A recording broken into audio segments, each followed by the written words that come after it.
Right, I just wanted to do a quick explanation video, just the comparison between the Blade 350QX. I pre-ordered this and I had it middle of September, so I've had this about 6 weeks. I've been delighted with it, it's flown brilliantly, I've had no issues, no crashes.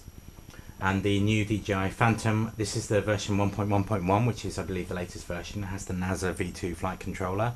It has the self-tightening props with integrated nuts. It has a Futaba compatible receiver built in, and it has the gimbal controller on the back of the transmitter. So it also has a sprung throttle, which is slightly strange.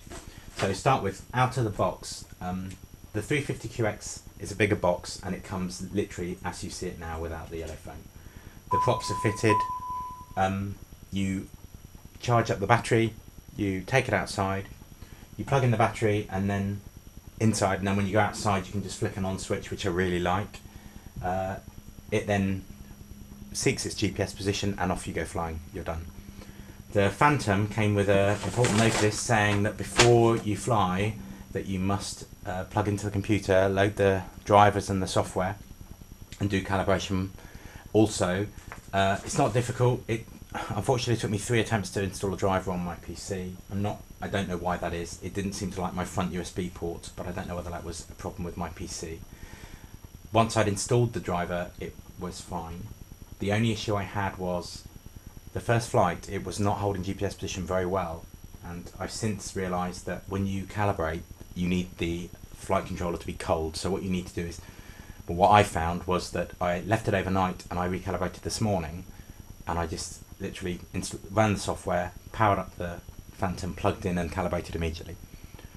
Because it took me 3 attempts to install the driver, it had been on for several minutes before it ran the calibration, and I actually found later on that if it was on for any longer than that, I actually get a warning message on the software saying temperature, flight controller temperature too high, calibration impossible.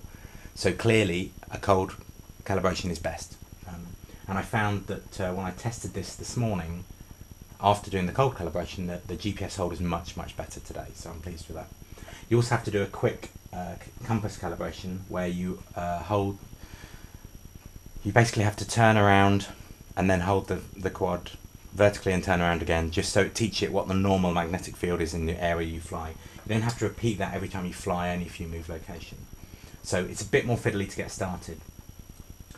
The first flight on both was uneventful.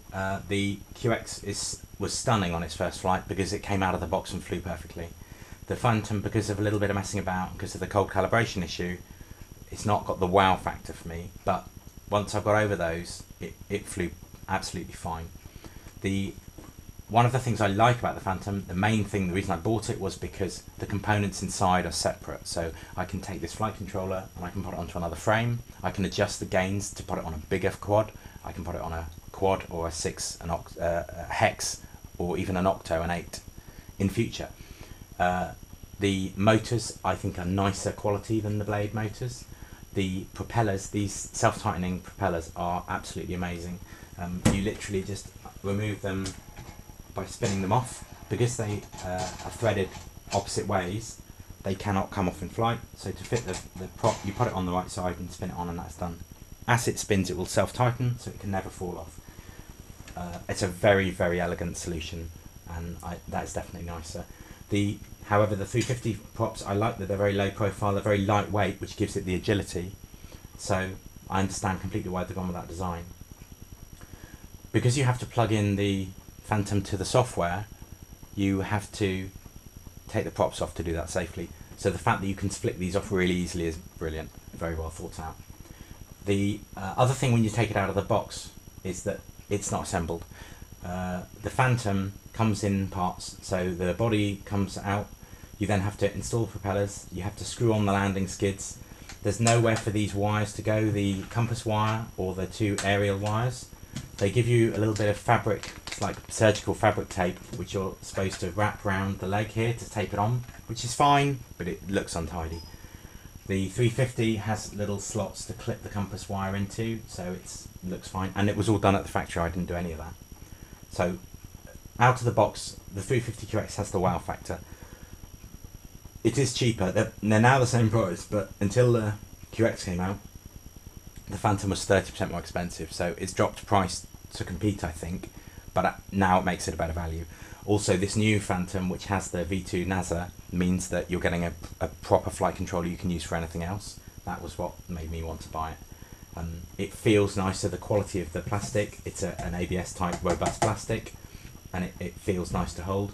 The 350 is much more brittle plastic, and it's lighter, it's 120 grams lighter. The payload is actually bigger on the Phantom. The flying weight on the blade is 720 grams approximately. On the Phantom it's about 825. However, the blade recommended max weight is 1,000 grams, so you've got about a 280 gram payload, which is enough for a brushless gimbal like this with a GoPro on it, or it's enough for FPV gear. Not both together go slightly over. The Phantom, the recommended weight is 1,200 grams, which means you've got 360 grams of payload, so you could easily pop this brushless gimbal and the FPV gear and you'd still be well within that, so that's nice. The battery arrangement, this battery cover on the Blade 350 does feel very cheap. I don't use it. The battery slots in nicely, and there's about an inch in front of it to tuck wires in, which it's tight, but it's doable. The Phantom, the battery it comes with is quite slim, so that this cable can push down the top, and then the hatch closes very nicely.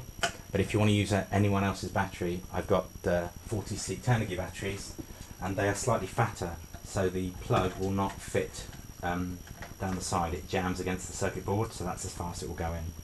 It's not a big problem for me. I just took a Dremel out, and I have cut little ear holes in the door and the side of the body, and I can now, much more quickly when I'm not filming, I can now tuck that in like that, and then I can plug this in before I fly. The other thing is the Phantom has no power switch, so I much prefer this because I can plug it in immediately before I take off and not fumble around with the battery on my knees getting wet knees or anything. That's the comparison. In flight, the agility mode on the QX is very aerobatic. The Phantom is not aerobatic. However, the GPS hold is pretty close between them, I would say. As it comes out of the box, you don't have fail-safe on a switch, which I don't like. You also don't have the stick relativity. It's disabled out of the box. But because you have to plug the software in to calibrate it anyway, you can just switch them on there and tick boxes. This switch for flight mode, you have GPS at the top, attitude, which is self-leveling, in the middle, and then the third position you can select in the software. So you can either have self-leveling again, which is pointless, or you can have manual mode, which means you can fly manually with no self-leveling or GPS. It's no more responsive than it is in attitude mode, so that's pointless to me. Or you can set that return to home, which is what I've done fail-safe. This switch, again, you enable it, and then you've got your stick relativity. The only issue with the Phantom is the stick relativity doesn't work if you're within 25 meters of yourself. So you have to fly quite a long way away before it works, which confused me to start with, but it does work fine. And I think you would really only use it if you got disorientated. You could flick into home lock, which means that backstick will always come towards you, and then it will come back whichever way it's facing. Obviously, when it gets to about 10 meters away, it flicks back into non-stick relativity, which is weird, because it will suddenly, backwards will start going backwards. So if it was facing towards you and it was coming back, as soon as it gets to 10 meters, it would then reverse direction. And I haven't tried it, but I imagine it would just wander in flight. At that point, you can see it clearly, so you can fly it back to yourself, or just turn it around so it's pointing away and then pull it back. So it's not a big deal. Also, you could just return to home anyway at that point, or at any point, so you could argue it's not a big deal. The course lock is quite clever. It basically puts it on a grid so that you can fly left along a line and then right back to where you started, whereas in home lock, which is the same as the smart mode with the 350, you'll always fly in a circle around yourself. So if you want to fly sideways in a straight line, that gives you the chance to do that. It's definitely more flexible, it's definitely more expandable, and it's better build quality in terms of the plastic, and also all of the screws have metal inserts threaded to screw into, which I like. You could screw them in and out multiple times without any concerns.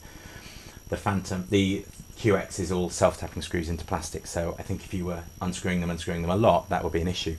Because the body is so fragile, I don't think that's going to be an issue, because if you have any kind of crash, you're going to break the body anyway, and you'll be screwing into fresh plastic on a new one. So yeah, that's all I have really.